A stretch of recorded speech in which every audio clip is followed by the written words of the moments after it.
Alrighty, boys. So I do feel like addressing this, right? A lot of people in the Sparking Zero community are getting very tired of how the game is going these days. And I want to shed some light on that, and I want to say that I understand both sides of the argument, but also how dumb it is, right? So there's this side. There's some gameplay playing of a live stream I did very recently. And I think it's a beautiful example of what we are talking about. I'm playing Master Roshi, the buff version, and this other guy is playing regular Master Roshi. And there it is. Look. So there are people. I'd say the first about 2 weeks. I'm so sorry if you heard that sound. That's my battery. I'd say about the first 2 weeks of the game's lifespan. That is like including early access.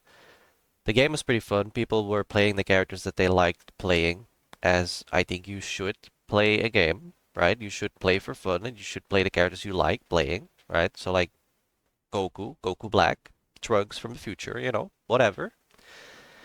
Then suddenly the meta started shifting where people knew who to use in order to abuse the game and the game's functions that certain characters have.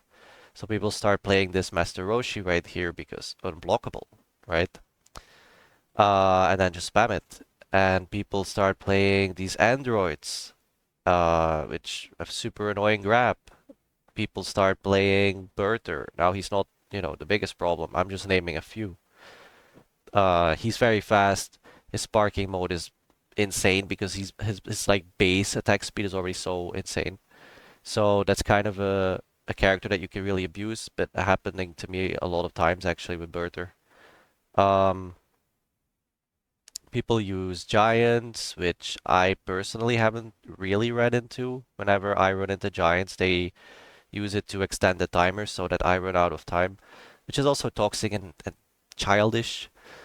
Now I get it from both sides of the coin, right? There are people who are like me saying like, oh, okay, it's gone too far. Like, what is up with all this toxicity? Game would be so much better and so much more fun if we could all just play the characters we actually like playing instead of having to join this toxic meta if you want to win and not lose your marbles, right? Um, but I also get it from the other side where people are saying like, okay, but why are you guys crying about this? Because it's to be expected in a fighting game that people are going to abuse certain things to achieve a rank, right? And stuff. But it's like, if you're using these characters, these toxic characters, right? Let's say you have a full team of these toxic characters, especially this guy, right? I mean, he's nothing. He's the only one call suited in the game, but he has a very unblockable charge attack, and he also charges his key meter like in the blink of an eye, right? Super annoying character to deal with. But I get people saying like, "Oh, you shouldn't cry because it's normal that people are gonna abuse this type of stuff." But the thing with that is like, okay, but if you have a full team of these characters, a full team of toxic characters, and you reach rank 1 in the world, have you really reached rank 1 in the world? Like, think about it. Have you really? You had no fun doing it. Everybody who fought you hates you. You're not good at the game. You're just abusing certain systems inside of the game. You're not good at the game. So are you really rank 1? I don't think so. I think games should be fun. I think that's the primary reason that games were invented in the first place, and that's what games have always been until more recently. Games should be fun. They shouldn't be used in this way, and the people who started this meta of using these toxic characters or abusing these characters, you're shooting yourself in the foot because now you're like, oh, the community is crying, the community is so toxic, everybody's a crybaby, creators are quitting, blah blah blah. But it's like you started this. You made all of us have no fun and switch into using toxic characters if we want to have a chance at winning our matches. So, yeah, it just gotten completely out of hand. There's obviously no way to like rewind time on this. We can't change this.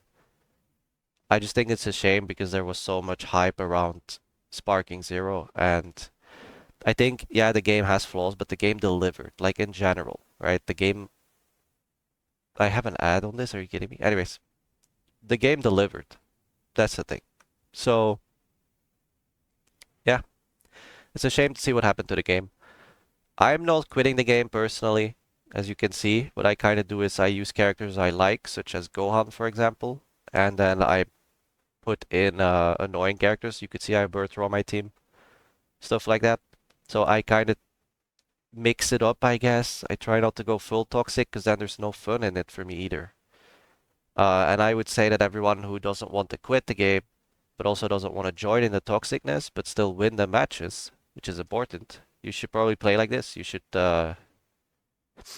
mix and match normal characters with these spammy characters. Um, I absolutely destroyed this guy and his toxic team with my Gohan, by the way. Like, I don't know if you've been paying attention to the gameplay, but it's beautiful. But anyways, yeah, that's all I had to say. I think I'll leave it at that. It's a shame what happened to the game. It really is. And let's just watch the end of the fight here because this guy thought he was slick with spamming this move. And it was too funny. It was too funny. I was absolutely beating his ass.